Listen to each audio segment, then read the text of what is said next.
Do you ever get that gut feeling that something's just off about someone, but you ignore it because, hey, maybe you're just overthinking? Yeah, turns out you probably weren't. Today we're diving into 5 big, blaring, why did no one do something red flags that people missed, or flat out ignored, until things went from weird to deadly. Buckle up because hindsight is about to hit like a freight train. Number 5, the over-obsessed true crime fan.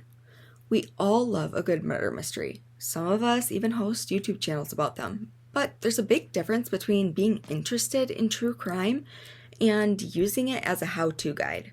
Enter John Email List, the soft-spoken, church-going father of 3 who basically was a walking Sears catalog model for mild-mannered suburban dad. Except plot twist, he was secretly studying true crime cases so that he could become one. He shot his wife, mother, and 3 kids, then calmly cleaned up, wrote a letter to his pastor, turned down the heat to preserve the bodies, and vanished. John had studied other killers' mistakes so that he didn't make them. He canceled mail, notified schools, and even staged the house like nothing happened. The man was basically a DIY Bundy. He stayed hidden for 18 years until America's Most Wanted aired a bust, and a neighbor saw it and was like, I'm pretty sure that's Bob from down the street. Spoiler, it was Bob from down the street. Red flag? Obsession with control, moral superiority, knowing too much about how to get away with murder. So yeah, next time someone casually names their top 5 disposal methods for bodies, run. Number 4, animals don't like 'em, aka trust the damn dog. Dogs know, cats know.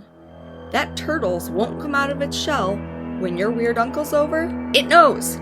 Animals have this freaky 6th sense when it comes to danger, and we really need to start listening to them. Let's talk about Glenda Cleveland, the real-life neighbor of Jeffrey Dahmer, aka the guy who had human remains in his fridge while living in a downtown Milwaukee apartment complex. You know, just your classic quiet neighbor who keeps to himself horror story. Glenda wasn't just any neighbor. She knew something was off. She heard screams, she smelled awful smells, but even beyond that, her dog hated Dahmer. Straight up refused to go near him, barked, growled, pulled away, and let's be real, dogs love everyone. So when your Labradoodle turns into Cujo around someone, that's not a coincidence. Glenda called the police multiple times. She even witnessed a young, bloodied boy, 14-year-old Konarak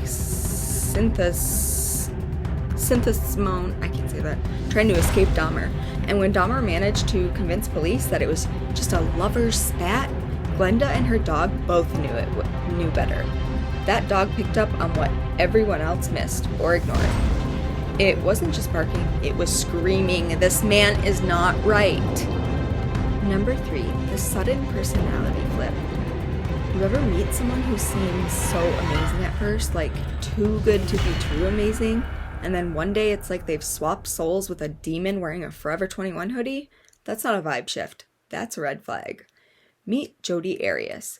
When she met Travis Alexander, she was sweet, spiritual, and obsessed in a cute way, flirty way, at first. Travis was charmed. Jodi converted to Mormonism, talked about marriage, and they got very hot and heavy very fast.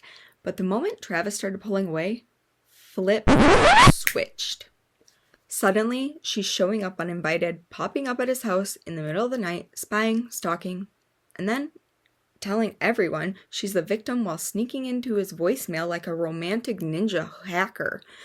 One minute, she's sending steamy texts. The next, she's slashing tires and crawling through freaking doggy doors.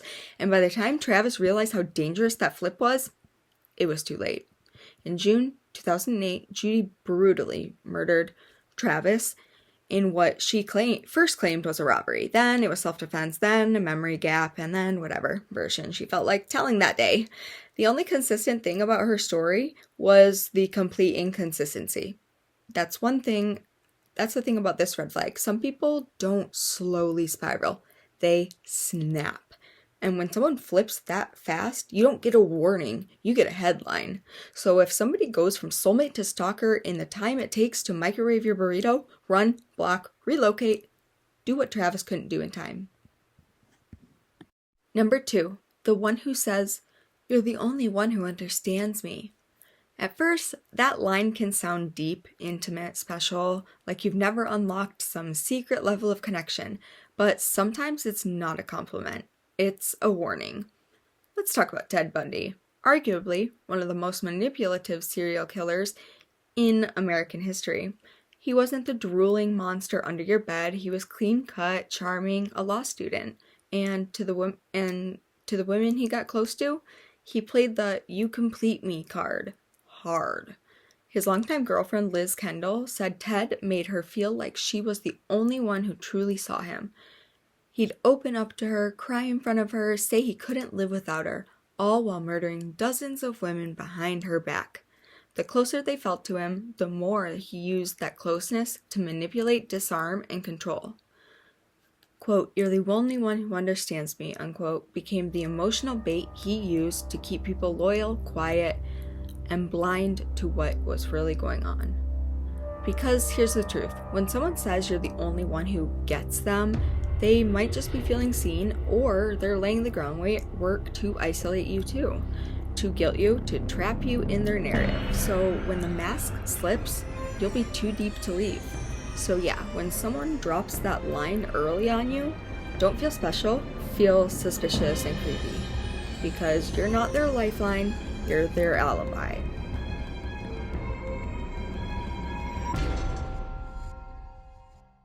And finally, number 1 is past violence dismissed as being just drama. Have you ever heard somebody say, "Oh, they just argue like that," or "That's just how they are when they're mad"? Yeah, that's a cool story, until somebody ends up on Dateline. Let's talk about Oscar Pistorius, the South African Paralympic star turned murderer.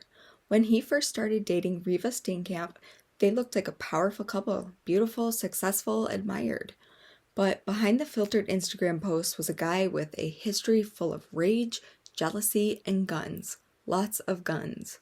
Riva had reportedly told friends that she was scared of him. They fought constantly. He was controlling, paranoid, and volatile.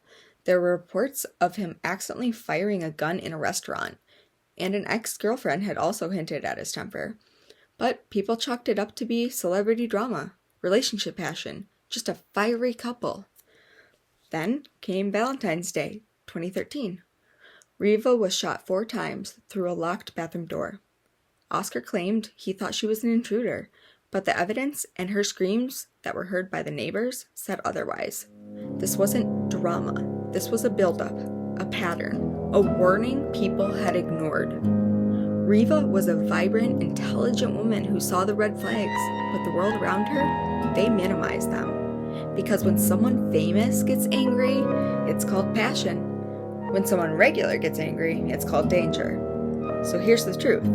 If someone's past includes violence, control, or even just consistent fear, that's not a rough patch. So let's be clear.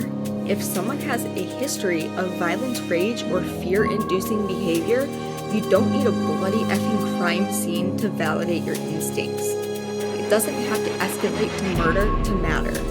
Because when violence is romanticized, minimized, or excused, that's when people